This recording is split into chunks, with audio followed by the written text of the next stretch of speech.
السلام علیکم ورحمۃ اللہ وبرکاتہ۔ میرے پیارے بھائیوں، محترم بزرگوں اور دوستوں، رمضان چل رہے ہیں، ہم روزے رکھ رہے ہیں۔ اللہ تعالی ہم سبھی کے روزوں کو قبول فرمائے اور ہمیں اس کا اجر و ثواب حاصل کرے۔ تو آپ لوگوں کے سامنے میں ایک اہم بات لے کر پھر سے حاضر ہوا ہوں۔ ان باتوں کو ذرا غور سے سنیے گا۔ روزے کی اہمیت اور ان کے بارے میں آپ لوگوں کو بتاؤں گا۔ تو کیا اہمیت ہوتی ہے روزے رکھنے کی؟ تو ہماری آج کی باتیں ہیں رمضان کے روزوں کی اہمیت، روزہ توڑنے کی سزا اور اس کا کفارہ۔ تو ذرا غور سے سنیے گا دوستو، شروع کرتے ہیں۔ رمضان کے روزے اسلام کی 5 بنیادوں میں سے ایک بنیاد ہے اور سب سے زیادہ اہم و ضروری احکام میں سے ایک حکم ہے۔ جان بوجھ کر رمضان کے روزے نہ رکھنے والا صحیح معنی میں مسلمان نہیں ہے۔ صرف ایک روزہ رکھ کر بے وجہ توڑ دینا دنیا میں سزا بدلا جسے کفارہ کہتے ہیں، وہ یہ ہے کہ ایک غلام آزاد کرے یا پھر 60 روزے لگاتار رکھے یا پھر 60 مسکینوں کو دونوں وقت کا کھانا کھلائے اور توبہ کرے۔ قرآن کریم میں جگہ جگہ اور سینکڑوں حدیثوں میں رمضان کے روزوں کا ذکر موجود ہے۔ اگر کوئی شخص رمضان کا صرف ایک روزہ جان بوجھ کر توڑ دے میرے بھائیوں، تو سال کے 365 دن روزے رکھے گا تو بھی اس کا بدلہ نہیں ہو سکتا۔ جس کے فضائل پورے نہ ہوں اس کا کوئی نفل قبول نہیں میرے بھائیوں۔ رمضان میں روزے نہ رکھنا تو بہت بڑا گناہ ہے اور سخت حرام ہے، لیکن ان کی فرضیت کا انکار کرنا، یعنی یہ کہنا کہ یہ کوئی ضروری کام نہیں ہے، کفر ہے، اور یہ کہنے والا کافر ہو جاتا ہے میرے بھائیوں۔ ایسے ہی روزوں کی یا روزداروں کی روزوں کی وجہ سے ہنسی مذاق اڑانے والا بھی مسلمان نہیں رہتا۔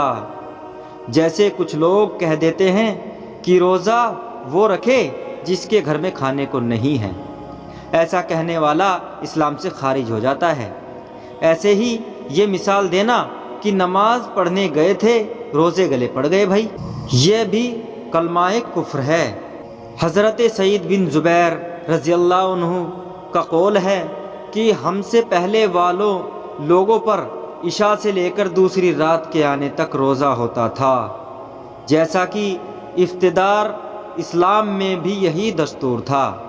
اللہ تعالیٰ قربان جاؤں مومنوں اپنے نبی کریم صلی اللہ تعالیٰ علیہ وسلم پر، آپ کی امت کو اتنا بڑا کم وقت ملا روزے کے لیے، پھر بھی ہم اپنی غفلت میں کھوئے رہتے ہیں۔ یاد رکھنا ہے مسلمانوں، روزدار اگر روزہ رکھنے کی نیت کر لے، اللہ تعالیٰ اس کو غیبی مدد فرماتا ہے۔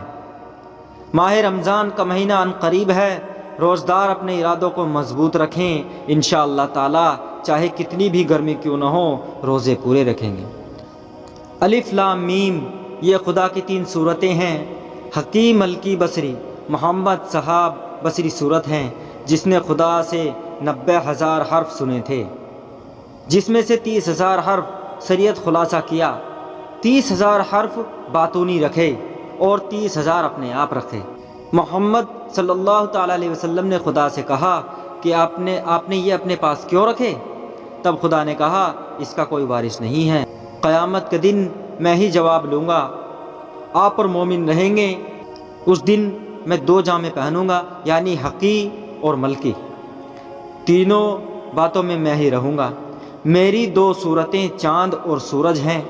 تب قیامت کا دن ہوگا، اس دن اسلام 73 فرقوں میں بٹ جائے گا، اس میں سے نازی فرقہ جنت میں جائے گا، 72 فرقے دوزخ میں گریں گے۔ اللہ اللہ اللہ میری توبہ، یا اللہ تو ہمیں رمضان کے مہینے میں پورے روزے رکھنے کی توفیق عطا فرمائے، ہم سب بھائیوں کو زیادہ سے زیادہ ثواب پہنچائے۔ یا اللہ تو ہمارے سبھی روزوں کو قبول فرما، آمین۔